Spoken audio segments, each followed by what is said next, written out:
Hey, what is up, YouTube? This is Fortress Striker. I'm coming to you today with the first episode of the DBS podcast.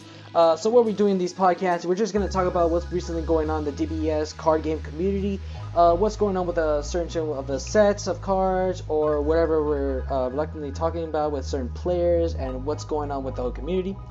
So, on our first pilot episode, allow me to go ahead and introduce to you our guest of today. So we have here is we got these names like hidden for certain players just because we're in the Discord, but I'm trying to be respectful to show where what the Discord is because it's more private. So anyway, for those who are just reading off the screen, Dynamic Fossil is our good friend of mine. You all seen the deck profiles, and it is Yeovani. What's up, Kevin? I'm doing good, man. So here today for our other guest we have is under the name Kid Goatings. His name is Alex. Hi guys, nice being here. And we have a very special guest today. He's also in the DBS community as well, and he goes under a different team name. His name is Sandy. Sandy, go ahead and introduce yourself. Hello, everybody. Android, if you're watching this, don't be mad.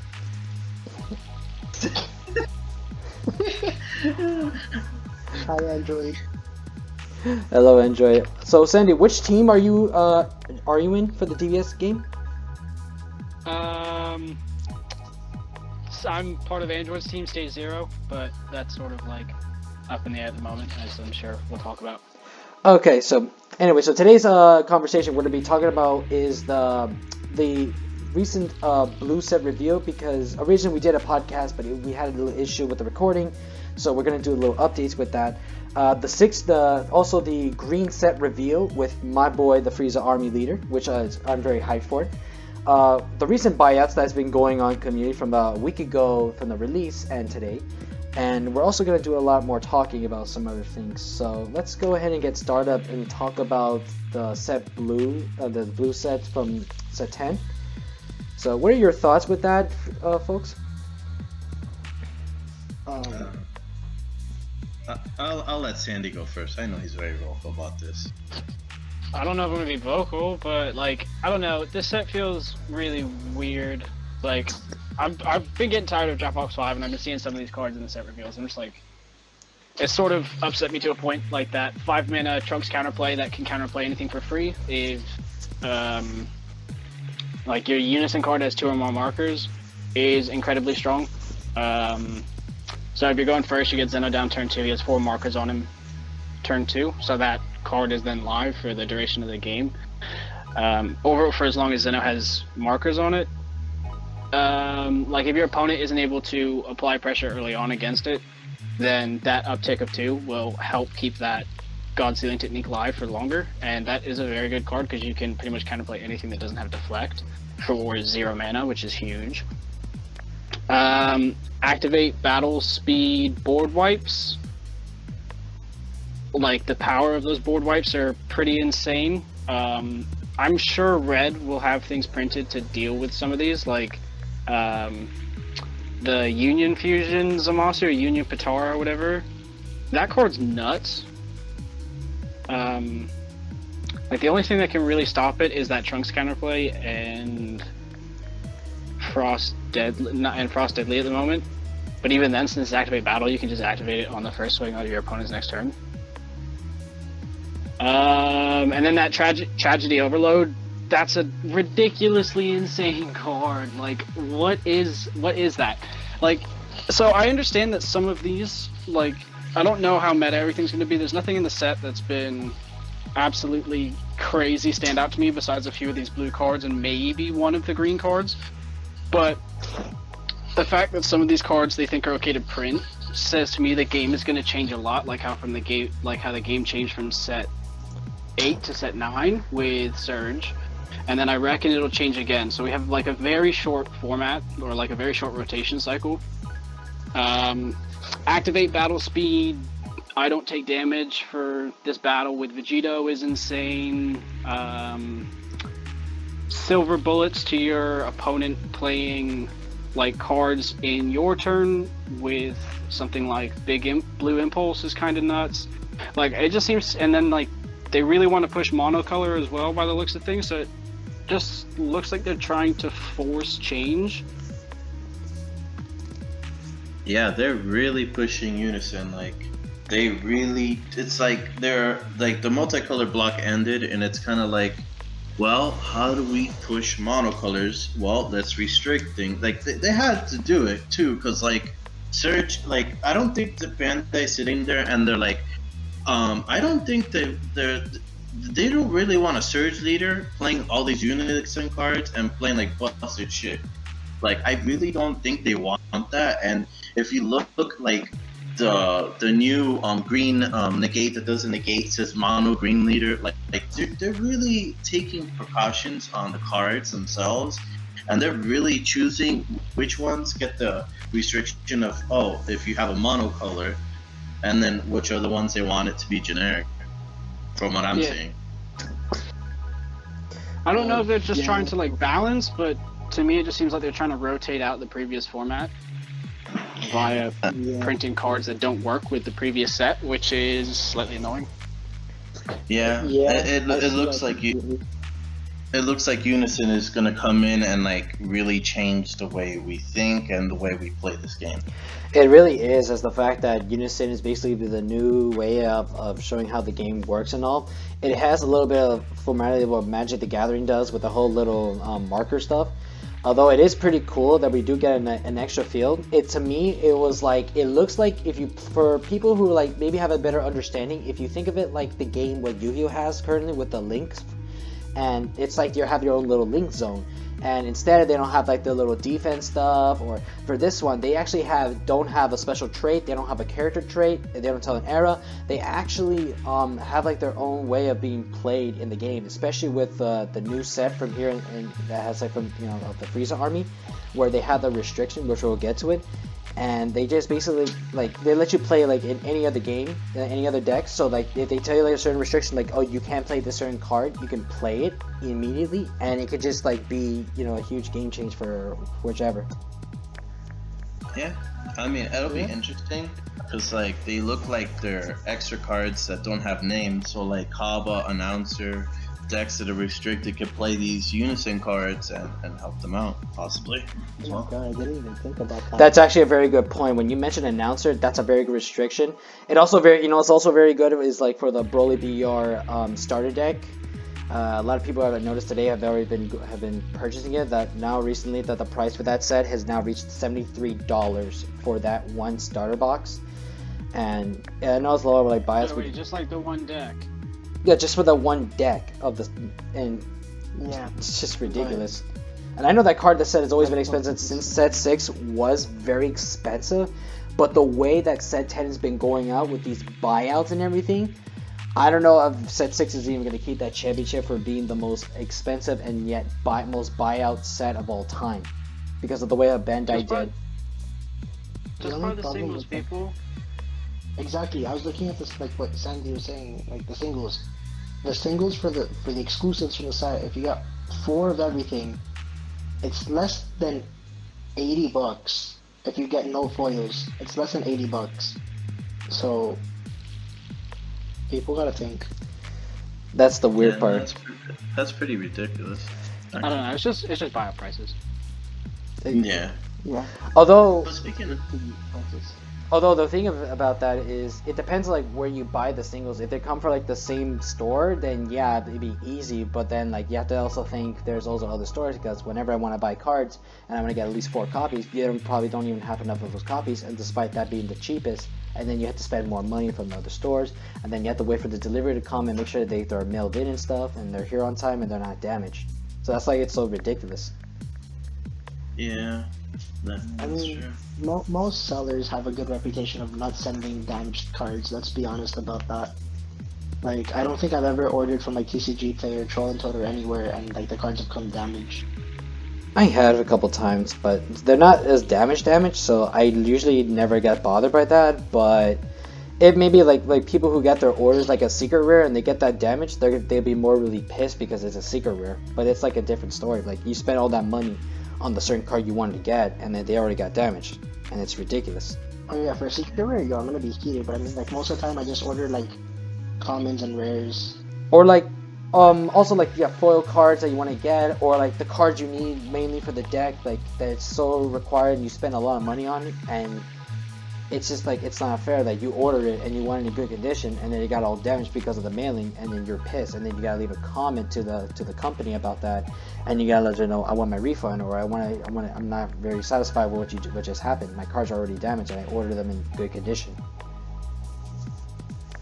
Okay, yeah, you're right. Like, I'm not thinking of it like that, because, like, I normally don't order hollows and stuff. I like least rarity just because it's cheaper, and, like, you can call me, I'm actually Jewish, so people call me a Jew because of it. I mean, But it's yeah, more affordable. I don't think people are just like on these sites trying to like buy foils of everything. I think like people just want to play the card, you know. I think yeah, that's the but I don't most know, people like important thing. looking at their decks all flashy, like if it's a raid. But I was gonna say, I going flash out back my to deck. going back to Sandy's point about blue and correlating to these buyouts, this Vegito leader is kind of insane for being a starter deck leader. Like it looks like it's gonna be like meta relevant, and they're like it plays a lot of cards that got bought out, like the Ultra Goku, Kamehameha, Iconic Rare, Obuni, the Hit, Stanley Vanguard if they play that card. You know, Obuni's it's gonna gonna, see play in every blue deck. So let yeah. Yeah, for sure. So let's talk about the sets for the blue. So let's talk about that starter leader. So I'm already here on the page. So let's talk about it, like the way it's front and back. So I'll read the go ahead and the effect, and I want to hear your opinions about this card. So Vegito, so its first has like two autos in this first. The first auto is when it attacks, it draws a card. That's like what every leader mostly does. Its second auto is if it's your opponent's turn, when one of your blue unison cards would be placed in the drop area, or one of your blue battle cards is removed from your battle area by an opponent's skill or KO, you may flip this card over, and if you do, you draw two. Awaken is if you have life is 4 or less, you may draw a card and then switch to energy. And then its Awakening side, which is called the Super Saiyan Blue Vegito Godhood Transcend. Another two autos, same thing that the attack draw. Activate battle, pay 2 blue energies, choose one of your blue unison cards, and it gets 10,000 power and triple strike for the battle. Second auto effect, it's once per turn. If it's your opponent's turn, when one of your blue unison cards would be placed in the drop area, or one of your blue battle cards is removed from your battle area by an opponent's skill or KO, switch up to one of your mono blue energy to activate mode and draw one card. Yeah, so like the whole thing with this leader is like you're gonna awaken if you go first and you play a 1-drop blocker, and most of the time it's gonna be Dr. Rhoda from the draft box. Is the best sequence you could have is like you play Dr. Rhoda, you pass, on their turn you block, you awaken, you draw 2, and you untap one because the blocker says untap a mana. Like that's pretty insane. Like you've already awakened, and it has really good awaken abilities.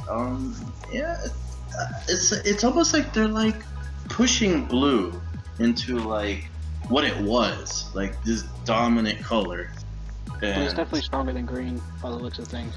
Oh, most definitely. Yeah, 100%. Like I remember. That's like a secret rare. It's like that's actually a very good interesting thing. It's like a secret rare. Like you over revealed the secret rare and overhyped the entire community. And the worst part about it is that ended up making more buyouts than anything from any other card set. It's so ridiculous. It basically, to me, set 10 is by far just a way to actually bring back old sets to make it itself the highest set of all time. Because I think that's what makes it the peak of what the game could be. Not saying like it's the end of the game right now. Do you think this is the peak of what the game could be? It's a weird way to God. say. To me, it's like it's like you already reached a peak, because I don't know what you're gonna do after Unison, but I don't want to go too far because we haven't gotten the set yet, but we're already like overthinking this. But like After Unison, ban all Unison. I mean, Unison's just gonna create a very different play style. Like, and it's either you aggro somebody down if you're an aggro deck, or you're gonna waste swings trying to kill the Unison, which I don't think is worth it. I think you're just gonna still try to kill them. But like other decks, But that's because you're an Right. aggro player, right? yeah, exactly. So I'm just looking at it. Just swing face. Yeah, exactly. So I'm like, so I usually play aggressive decks, and I've just been thinking about it. I'm like, am I really gonna waste my swings on this Unison card that's just gonna be there anyway? No. But any other deck that's not aggressive or in your face, they're gonna be, well, do I want to swing here? Do I want to waste a swing on a unison? Like, it starts slowing down the other deck to where, what do they want to do and what's most optimal. Yeah. Yeah, for sure. So, I mean, like, as far as the cards are concerned, I think blue, all of the leaders are sick. Like you said with Vegito, Vegito is nuts because he gets to possibly awaken turn 1. This isn't always going to happen, so you can't just say, oh, I awaken 8 life every time, because that's simply not true. Yeah. But the backside, he attacks, draws a card. He has an activate. The activate battle is kind of nuts because it's not an activate main, so I don't think it matters regardless. But you can force a negate with your unison swing without having to activate it at activate main speed. So that's just dumb, and 10,000 power and triple strike is nuts. I agree. And That's ridiculous.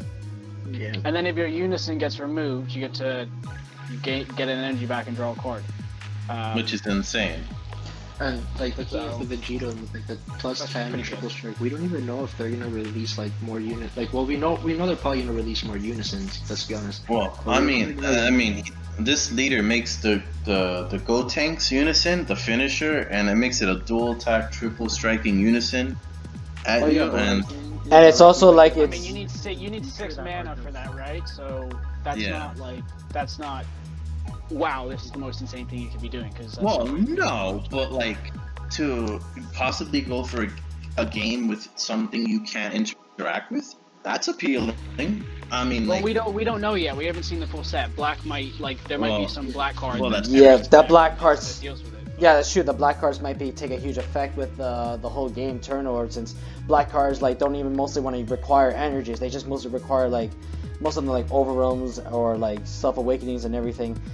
Also, I was gonna say like the Vegito card, like one last thing, that's also it considers itself as a Sensu Bean as well, since it just activates an energy. So you can just go ahead and have a Sensu Bean activate, and then you can just do all this crazy shit. But it does make a good What? point. How? You know, the effect when it's like when you remove the Unison card, you can switch up to one of your mono blue energies to active mode, and you also get to draw a card. Sure, but that's very different than a sensor beam. No, but it kind of Yeah, it's like a little bit like a Sensu Bean, not like all Sensu Bean. It's just because it untaps doesn't mean it's like a sensor. Yeah. yeah, I think what he's like trying to say is like it's Sure. But I just hear a lot of people in the community just Oh. say, "Oh, it untaps an energy. We have a free sensu bean in the deck." That's not true. Sensu bean is a much for more. that- Oh, okay, yeah, I see what you're saying. Okay. Energetic outburst KO is also like a Senzu beam in a way, if you want to look at it like that. Okay. I mean, I guess, but like I think Vegito's really strong, and I think Vegito is way better than Trunk, and I way think better all than the, Zama. I think all the blue leaders are strong. Like I like. Oh yeah, they're all good. Don't get me wrong. From, Like, like- they're better than Green. No, From like yeah. a hand 100%. control player's perspective, I hate Trunks because I can't crit him, which is annoying. And then his backside, he has free board removal for like a net 1 energy. So you tap 2 blue, and then you untap a mono blue at the end of your turn. So you just get like 1 mana free removal. So that is actually quite powerful in and of itself, because I always love leaders with built-in removal, which is just like a mana sink to be able to deal with board. Like Beerus was really good. I gravitated toward Android 17 in set 9. So I like things like that. Zamasu I like as well, because Zamasu ramps hard, and he can awaken rather early. And then he just gets to pop his energy and get dual attack. So he's a leader that swings twice and he draws 2 cards, which is annoying for hand control and is like just huge in general. It's a very powerful effect. Or he gets to bottom deck a card, so it's free removal, which synergizes very well with Zeno Unison. Okay. So I think all the leaders are actually relatively good. That's agreeable. Let's talk about this Unison Gogeta that comes in the starter set with the Vegito. So, it has like a permanent effect. It says if your leader card is a blue Saiyan card and you have a blue Saiyan battle card in play in rest mode, your leader cards don't take damage from attacks. And then for like, it has like this double marker thing, so it has like a +0. Activate main, choose one of your leaders or battle cards and switch it to rest mode to add a marker to this card. And that's -2 marker. Activate main is draw 1 card, then choose one of your opponent's battle cards with an energy cost greater than their current energy, ignoring bear, and place it at the bottom of its owner's deck. Wait, hold up. What card was this? This is the This is Gogeta. the Gogeta Unison from the starter deck. Yeah. This card's really. I think this card's really good. It has good synergy with one of the blue cards, like a couple of the blue cards in the set. But I think the uptick is relatively lackluster, having to rest one of your cards as compared to gain a marker, as compared to like just getting a +1. Because you either have to rest your leader and you risk the draw, or you have to rest a threat, which isn't very good. But the down tick is really strong, being able to ignore barrier. And then his permanent is just nuts in unison with, it's that 1-drop Trunks when you combo it for 1 blue. If your leader card is a blue Saiyan, you get to play a 2-cost Saiyan from your hand in rest mode. So if your opponent goes all in for game, you can combo it, tap 1, play anything that costs 2. The best target is that 4-drop Trunks that becomes a 2 in hand. That's a 20k, and then you just don't take damage. Yeah, it's really, really powerful. So, yeah, that combo is really nuts. Like a Jiren effect. Well, it's like an activate battle speed Jiren effect, because they'll just remove it, right? But that's really strong. But you don't take damage. Yeah, so it's just it's another thing where you're going to get punished for going all in. And you don't have the downside, like, you probably have more draw power than the U11 deck. And you can run the 18 if you wanted to draw cards, so like, this kind of, in a way, seems better than playing that deck. It's kind of safer, too. Yeah, to a point, because you have to have blue Saiyans in rest mode so they can swing at it, whereas Jiren... That's true, yeah. I guess it does have that little downside where it has a little restrict, but at least it has this, like, you know, it doesn't have to be like overkill and stuff for this card. Well, Yeah, Jiren man, just I think needs it a looks U11. fine. I mean, but like you just like play like vanilla beatdown with the Gogeta. Just have a lot of blue Saiyan like 2-drops type shit. I'm sure there's going to probably be like an aggro version, a mid-range, or a control version of this deck, like, because I could Or see. you just play 2 deadly defenders. I mean, the Gogeta just turns everything into deadly defenders, so you don't really need to really play any of that. I mean, if you don't want to. Deadly defenders aren't essentially mana efficient, so you would just, if you wanted the same effect with the deadly defender, you would just play. I actually don't know how deadly defender's permanents read, but if you just want the deadly defender effect with Vegito, you just play the 2-drop vanillas, because you get a 2-drop 20k, which is huge. Yeah, Yeah, that's true. Never mind. Okay. that's true. All right. So let's go ahead. Oh, sorry, Gio. Go ahead. Yeah, no, there's gonna be tons of ways you could build the leader. It's super flexible. It's probably one of the best starter leaders we've gotten in a while. So. I'm gonna be honest. Pick up that structure deck before like it hits a Broly. Yeah. Don't incite buyouts. Yes. That's one thing we're gonna talk about. I took a screenshot. Yeah, I'm not trying to incite a buyout. I'm just trying to be like for real. Well, like, no, but we're gonna talk buyout. about that because like I took a picture of somebody that was mad. He was basically saying on the Dragon Ball Super community page, like, why do people say, hey, look, don't buy this out, and then all these buyouts happen? So like, Yep. you could try to help people, and you could try to be like, look, you know, it's not a great idea, but people just do it anyway because they see the opportunity. Yeah, I have the picture that's right. true. I have the picture right here in the post, so yeah, so that people can understand what they meant from when you just sent me. So for those who don't know what it is, I'll go ahead and read to you guys. Can the admins honestly change the rules of this group to ban all posts encouraging buyouts or talking about how cheap a card or foil is? We all know why these posts are being made. To force a buyout on any card to increase the price. I'm all for pricing raising naturally, but this is just manipulating the market to limit supply. It isn't slick, it's widely disliked, and doesn't show a reflection of what these cards are worth. It reflects what a buyout does to any card you want. Explicitly, I am not complaining about the price of DBS singles. I am complaining about price manipulation to turn a quick buck. And that's pretty much what the post said. Yeah, with the post was saying, but like, I remember seeing this and I was like, oh, it was going perfectly to what we recorded last time.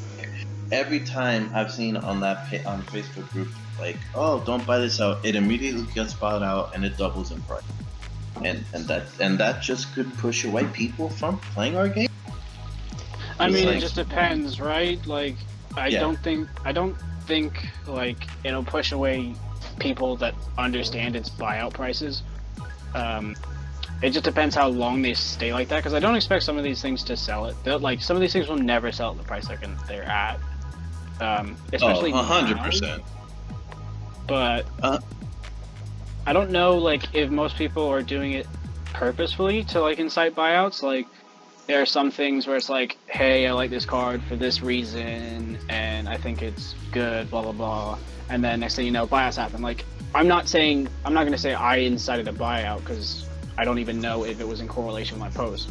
But I posted about Yamcha Burn one time, because I was excited with some of the synergies with red-green before we had seen the rest of the set. So I was like, oh, this looks like a pretty cool thing. I'm interested in it, so I'm going to post about it. And then that Yamcha, the 3-drop red Yamcha got bought out.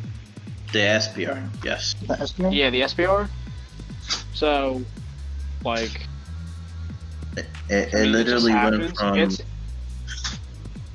Oh, I'm sorry. It literally went from $2 to $3 to $18, $20 after you posted that. Yeah, like yeah, that it's was- just how volatile our secondary market is, and I think that comes from the precedent that DraftBox 4 had set, because DraftBox 4 was a very limited print run and very limited pull rates of the SRs we actually wanted because of the fact it was a half and half set, and because we are now, like, we had first experienced such high prices with cards, it has told the secondary market that this is an okay thing to pay for more money for rare items because we need them. So, like, Turles has shot up, all the draft box cards have shot up. Any sort of promo, like, you guys were mentioning it earlier, all the dash pack promos from this set 9, like, quite a few of them are relatively expensive, which is the first we've ever seen for a dash pack, and it's solely on the basis that it's a promo. The Topo shot up at least $10.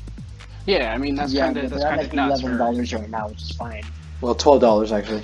Sure, but for like a $12, dash pack sorry. promo, that's unheard of, which shows sort of like how our secondary market is at, like where our secondary market is at right now. I mean, wasn't like the what's it called, the green Kaba, like around that price for a while when it came out though?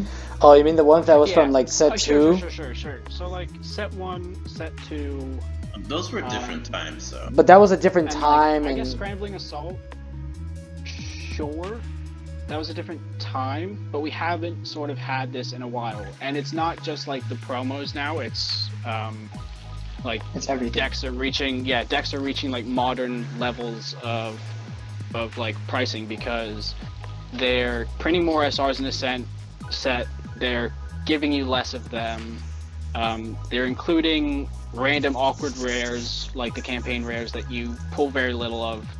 Well, I mean, you pull set 3 for 10 five. does get an SR and SPR as a box topper. Sure, Yeah, that's which is- fine, but which like, is fine, but let's I'm be not, honest, they're probably gonna overload us with SRs to begin with. I mean, I they are. I don't want to speculate on what they're doing going forward, because I like, even though I'm not happy with the game right now, I'm not gonna try and make it sound like what's the word, like, you're just, I don't know Like, how to you don't word want to it. be pessimistic. Yeah, I don't want to be Disinterested. pessimistic. Nah, it's like pessimistic. I don't want to be Okay. pessimistic, but yeah. You So, usually have a very good attitude towards everything. So like, me seeing how you react to like set 10 and some of the draft box stuff actually took me by surprise, to be honest. yeah, Draftbox is super unhealthy. Their promo system is super unhealthy. Yeah, but we've known this with other Bandai games, unfortunately, that the promo route that they Sure, take. that's fine. And this was my first card game and my first, so like, yeah, this was like my first card game that I got heavily into. Like, I played Hearthstone for a bit before this, but like, I'll never play another game that has Bandai's name on it. Really? I mean, that's fair. Yeah, there's no chance. There's no chance I'll touch another Bandai game. you lost faith with Are you Bandai, have you? fix your shit? What's up? You actually Are you gonna lost. say, like, fix your shit? Oh, sorry. No, you go. You You guys are talking to each other. sorry. Go ahead, Alex. No, you go first. You go first. Okay, I was gonna say, like, have you actually lost faith of what Bandai has provided for you as a player I'm just not happy with it. I'm just not happy with like how they're handling the game. And it's a combination of what I just described with the prices of decks, which would arguably be okay if they don't try to rotate them out every like base set. Like if you look at what happened with set 8 going into Surge, and I'll consider the Surge expansion as part of set 9 because they're essentially like the same thing. Once set 9 was out, at this point, every single set 8 deck was meta like tier 1 was pushed out. Every deck that topped in Salford was a set 9 deck or a Surge expansion deck. And I would expect the same to happen for set 10. So my biggest issue is we're paying like upwards of $1,000 for a deck. And then we only get to play it for essentially one event because we don't have that many events in a format. And then it's going to get rotated. It's essentially going to get rotated out because that's what Bandai does with their base sets and the changes in their blocks. So I just don't like that. Like forcing cards I've spent a lot of money on to become irrelevant just so you can sell new product, as compared to doing a normal rotation as compared to something like Magic and having multiple formats. But I'm not an expert on that. I don't really know how they would go about fixing it, but I'm just not happy with the way that they handle the game at the moment. And then like promos are insane. Promos are insane in this game.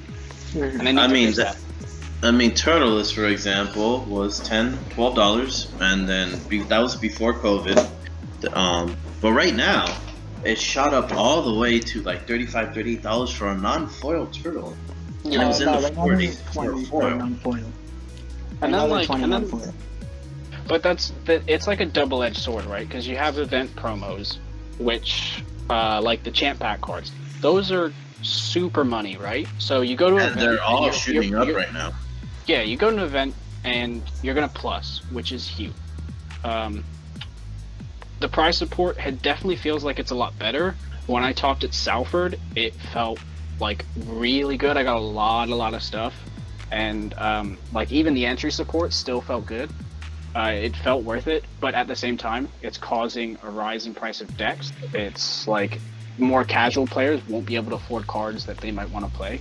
So it's like a tricky balance to keep, right? Like, how do you make people want to play the game, play in your tournaments, and feel like they're getting something out of it, but how do you not spike the prices of decks for casual players and for normal players that just want to play the game?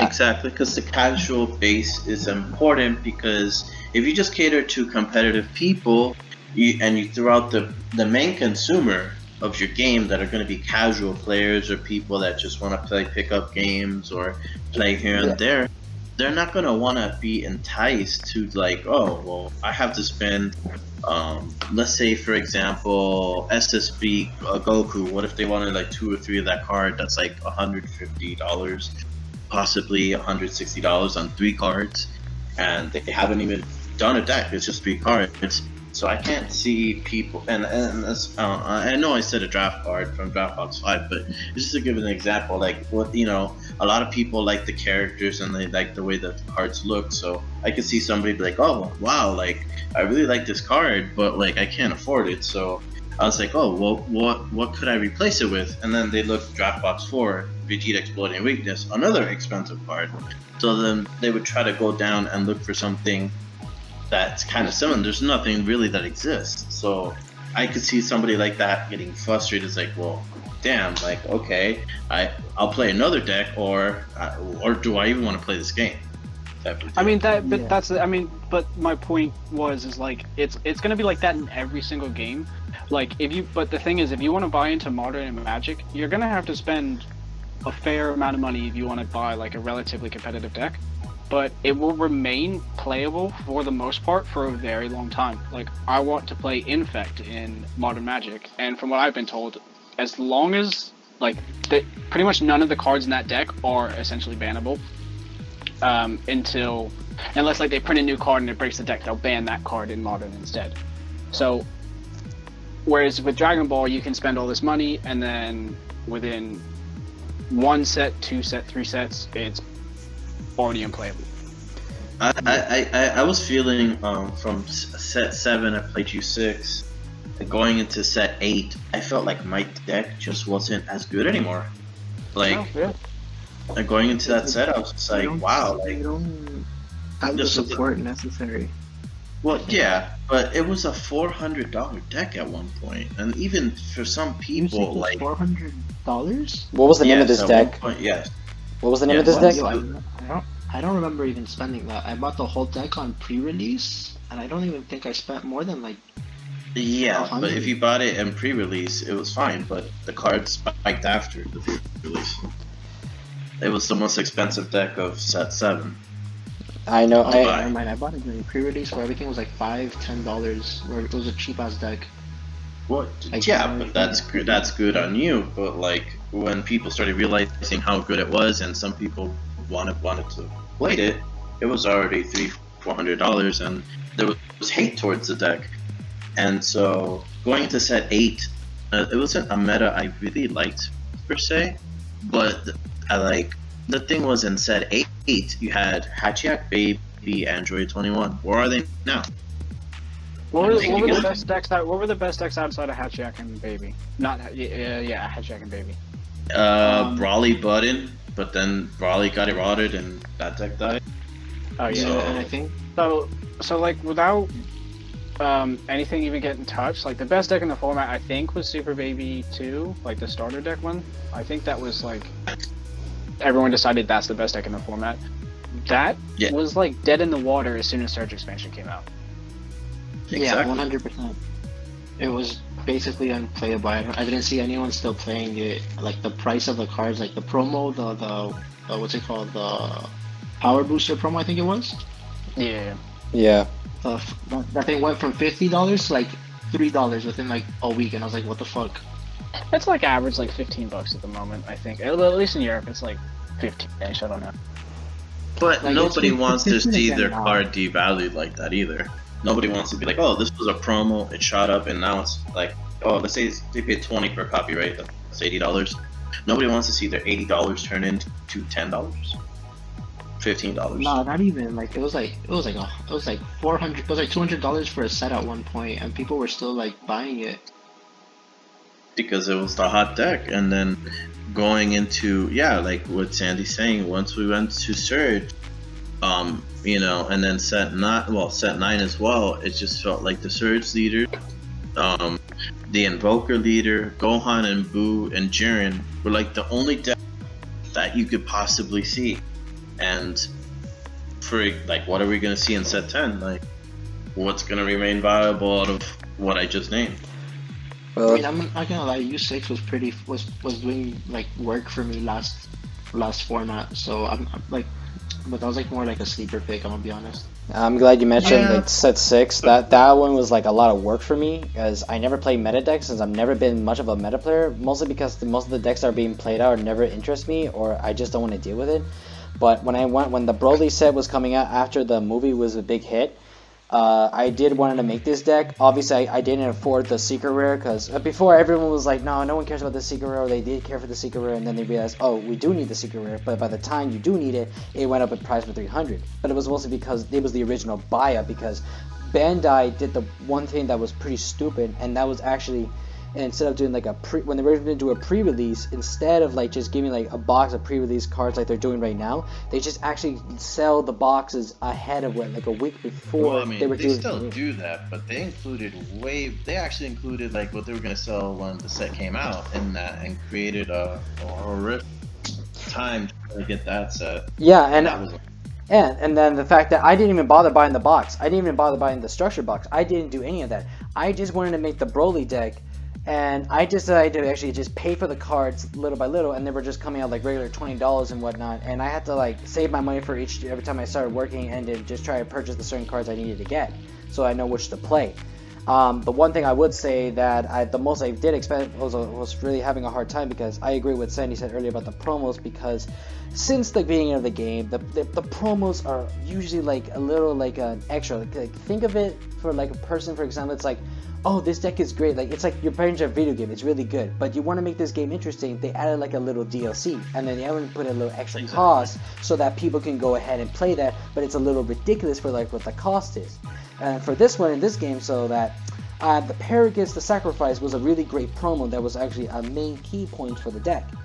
And I wanted to purchase this, and there were only 4 exact copies, and I was just paid that exact night around 3 in the morning.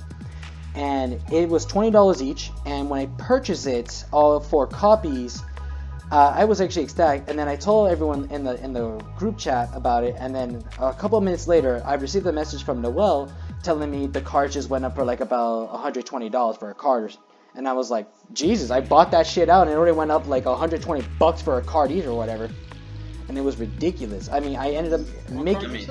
This was Paragus the Sacrifice. It's the one where you send another green battle card from your field to the drop area and draw a card.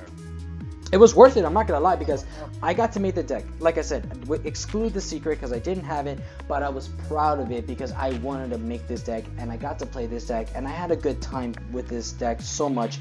I was very ecstatic, although I never got to do tournaments all the time because I was very busy and whatever, but it was the thought that counts. But yeah, nowadays it's like all that hard work, and in the end it's not a deck that's being playable, it's not gonna be a comeback, but like it was something useful. But nowadays it's like nowadays, like after when set 7 and 8 were doing their thing, I was so busy, and I would like to get into the game again, but then I was like not interested.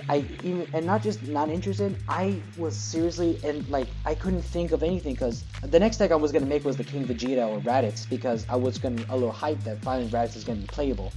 But I had brain farts that I couldn't think of a certain deck, and it's really difficult to fathom the mind of how to create a deck and without copying someone else's ideas and try to test it out yourself. And I couldn't think of it, and I had to take a break, and then I took a break from set 8, and I almost wanted to quit this game. I even told you, I was like, I just don't want to bother with it anymore. I just don't think I'm interested in this game anymore, because I just lost interest. But without Gio trying to get me to it, I wouldn't be talking about it in this podcast today. And soon, I later got interested when set 9 came, and then when Gio gave me some of the set 9 during cards, I was like, okay, you got me interested, and it was doing good, and I play tested around, and I said, okay, now you got me interested in playing this game again. And I spent all that money to get all the cards that I wanted to get, despite still not going to get the secret rare like again, but I'll maybe one day I'll pull in a pack, who knows. And then obviously the promo topos were a little expensive, but right now we're in a critical situation with the whole corona, so obviously I'm not going to spend my money yet, but I'm going to wait and see. But I felt like you lost in the past. You're in the highest point of being ready to play this game, then you lost it all, but then your friend comes over and he brings it back, and then here we are, that we're in the next big challenge. But who knows? I'm thinking like this may be a big buyout, but I'm very much interested to see how far this goes. I'm very ecstatic that most of the cards that the set I got to play, like Jiren got the big comeback, now Zamsu's gonna make a comeback, now Frieza Army's now making a big comeback. I'm very ecstatic.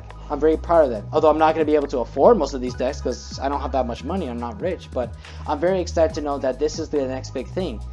And whether you're gonna play or not, I'm just glad that we get along together. We're having this good chat, and we're excited to know what's gonna be up for the upcoming future, for this game, for your personal reasons. I don't know. It's something I just want to let out. I really truly like your opinion. It's real. It's like a real opinion, and it's like Sandy's giving his real opinion. We're giving all our real opinions. It's kind of hard because like you see when people post like I can't afford this, or what's maybe a budget version. The community's like there's broke in here. They just make memes like they say like we have jobs. Like aren't we adults? But like not every adult wants to spend their hard-earned money, like a lot of their money on cardboard on a game, and it's like, and it's hard, and I will tell you, I wouldn't have had the U6 deck without Adrian from No Counters No Combos before he quit. He helped me out getting that, and it was great. I got the whole main deck for $28, and I only had to put in like $15 for the promo Kefla and the promo Kaba and stuff like that, and it helped tremendously. And right now, right before this whole thing, I was playing Gohan, and I basically got my deck. I used store credit, and I only spent like $15 at most. People from time to time, they lend me the Paragus Super Combo, but like it was really good, and I really enjoy that deck for what it is. But like at the same time, it helped me because like I didn't have to spend. Huh? What? I didn't hear anything you were saying, dude. It just was like it sounded like static. I can hear him. Oh. It's fine. But he was giving So, his point of view about the like. I'm gonna get off the call for a second and get back on then. I'm gonna see if those maybe my headphones. Okay. Sorry for distracting the podcast. Make No, it edit out, that's fine. well, yeah, I could edit it out. We could just you can go ahead, but either way, we'll just keep on point with the podcast. It just we're not gonna stop there. Just like you could just like leave for a bit, come back, and then you'll sound clear. But either way, we'll just continue the podcast. So it's not the end of the world. So like what I really liked about playing Gohan was like, I got all the cards, I got them all early. I played it right when Set 9 dropped, and I love the deck because I didn't really have to like I got all the cards and none of my cards devalued, if anything, like, and I was able to be competitive.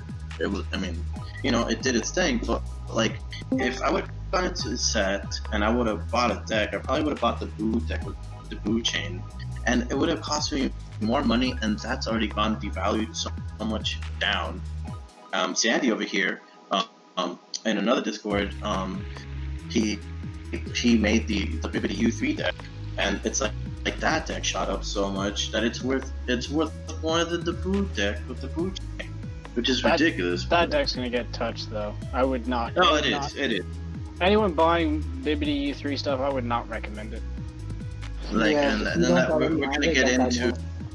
We're gonna get into whether Turtles should be banned or not in a little bit, but it's like Sandy, like the deck started off with Mira, and you were like, should I play with Bibbidi? And I was like, I remember you asking that. I was like, yeah, I think it's more aggressive than Demigirl, and lo and behold, like that deck just exploded, and Tag Team Gohan got bought out.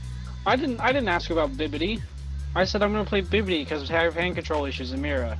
Boy, you. Yeah, that's true. But like, I thought I was like, oh, that's right. I might have confused it because I thought you were asking like, what leader should, because you weren't feeling Demigirl. That's all I really remember. Nah, Demigirl was like trash for the U3 deck, in my opinion. Like, if I was gonna go one way, it had to be Mirror or Bibbidi.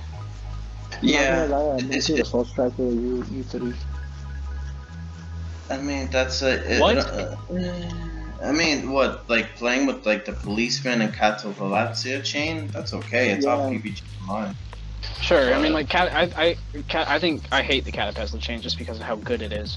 But like, Soul Striker is you need a burst leader for U3, and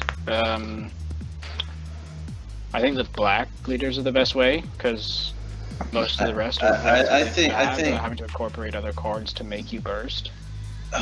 Yeah. I think Hachiak's the best leader for that chain. I really do. For which chain? Catapesla. Yeah. For Catapesla, really? I tried the Kid Ku version with Sensibine and all that, and it was just okay. Patch is probably the best deck for it. Gohan, if Gohan with it is pretty fucking decent, I must say. I don't remember even though I had like a very bad first draft, and I was like, I'm bored with this, I don't want to play it anymore. But someone played it against me, and it was just like, how am I supposed to deal with the Gohan leader and the Catapesla chain? Like, I really dislike the Catapesla chain because the 1-drop replaces itself. The 4-drop has barrier and dual attack and has a built-in negate. The 5-drop has board removal. It warps. It draws a card. And then it's a 25k 5-drop, so it gets around quite a fair few counterplays. And then the 6-drop costs 1, and it restands, and it's got barrier, dual attack, double strike, critical. All the good keyword skills. Like, what? Who thought it was acceptable to print as is? It's nuts. It's an insane chain. And it was. You could just stop it early. With? Yeah, and how many decks are gonna stop that early? I mean, I don't know. Like, you could probably like maybe Champa it and then try to KO it. I don't know. I mean, I don't think there's that many decks with answers, and if they do, they got an answer for one of them. Not if you go and make the chain again, you know. I mean, sure, like, it's fine. There are some answers to it, but I think the format right now isn't seeing a lot of counterplays. Like, Chompa's not very huge at the moment. Vegeta the Cruel is practically non-existent. Hidden Potential is about the only good mid-range, like, early game counterplay out, like, outside of, like, Focus Breakthrough for Gohan, but, like, turn 3 is the late game anyway. Yeah, you're not wrong. Yeah, and then, like, you got Frostedly Poison, which is the counterplay of the format. But, like, the counter, like, I don't know what the reason is. It's just probably because of how mana, like, energy efficient all of the cards are now, like, all the best cards in the game are, and, like, how they can be played on your opponent's turn and stuff like that. So, but we're just seeing less counterplays to the point where, like, it's relatively acceptable to play, like, Cell Chain or Super 17 Chain again, because as long as you're not playing against a blue-green deck, you're probably not going to have the start of the chain hit by any counterplay, which is interesting and fun. Do you think Red will start playing Denial Hope in set 10 again? There's a chance. I think a really good card is Vegeta Exploding Weakness. I still think that card is really nuts and should be played. Like, I understand the reason for Kaioken, it has more versatility, but being able to have the counterplay is really, really big. And I don't know if, like, deck space is good enough to have a split in the two, but I prefer Vegeta Exploding Weakness over that Kaioken. And they're both hard to get, so it's like, whichever one that you do prefer, it's like, it's pretty hard to get a playset of that card right now. Oh yeah, for sure. It's not gonna be cheap. Because it's a draft box super rare. Woo! Yeah. Another card. I'm not okay. So another card I want to like There are two cards I want to talk about. Yes. One of them is Vegeta's Final Flash, because that card is insane and I think it only gets better. The ICR? The iconic IAR. rare. Yeah, the iconic attack rare. The activate battle, like wipe skills, like mid combo step bloodlust. I really don't remember what it does. It's just a mid combo step bloodlust that gives a leader a battle card plus 15,000 power. Okay, never mind. There you go. So that is very strong. Like, for that 9-drop Zamasu, you probably might get more value out of just keeping it on board, depending on the matchup and, like, at the point of the game. So, and the same with that 4-drop, the new green 4-drop Goku. So, as a yellow player, you can punish that, but that's just assuming your opponent's playing suboptimally, so that's not, like, the main reason for it. But that card is just very, very strong. And if they're going to push mono yellow, that's definitely got to be, like, a 4-of. There's some of these cards, like the IARs, that are going to be 4-ofs, like, Cell's Kamehameha is going to be a 4-of. I reckon Frieza's Death Ball might be a 4-of, because it's a 25k combo, which is huge. The iconic Goku's looking like a 2 or 3-of, not a 4-of in the blue decks, because, like, it looks like it could brick them, actually, which is kind of interesting. Since you're saying something, I completely, since we're talking about, like, ICRs and, like, iconic, like, the special, like, rares. Yeah. Since, you know, like, right now they're, like, pushing, you know, mono. Do you guys remember the the Super Saiyan 3 Broly, the Kefla, the, you know what I'm talking about, right? I mean the ones from set 7? The ones from set 7? Are you talking? I don't know. I haven't read those cards in, like, ever. And that's another problem. I would like Nappa to work with Yamcha, but Nappa costs 4, and it is absolutely dreadful to spend 4 mana in this game without it having Deflect or Barrier. And that's another point I want to talk about. Oh, okay, keep going. I was gonna say, like, that's another reason that Zeno Unison makes all these high blue cards one less, essentially. And, like, he makes Obuni better, he makes, Obuni being crazy already as it is, and then Zeno makes it a 3-drop is kind of insane. Zeno's just nuts. Yeah, that just makes it fucking, like, that's just bonk. Like, yeah, so when I on the field, it's a 3. Yeah, it's kind of nuts. But when I was talking about, like, those 4-drops, it was just like, oh, they're starting to print things with both Barrier and Deflect again. And, like, sure, they're not great. And, like, Indestructible starting to see play again and, like, be printed again. And, like, sure, some of these cards aren't stellar, but it doesn't promote interaction, which is, in my opinion, not good. Well, before multicolor, we didn't have much interactions. Yes, I know. I mean, And we had Battering and Cold Bloodlust.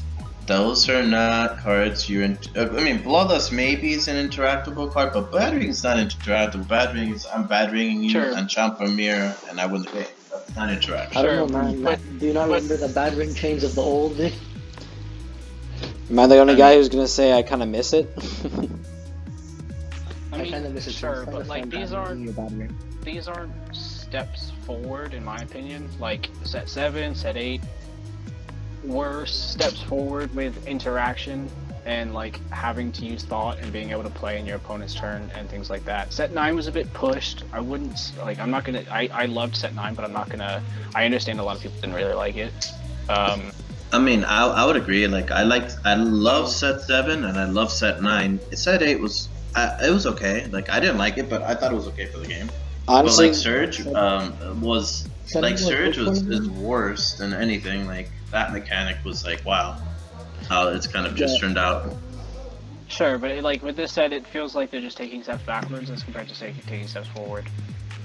Yeah, I mean Unison is for the whole year. It's not just like, you know, one block or whatever. It's like for the whole year, and Yeah. we got pretty.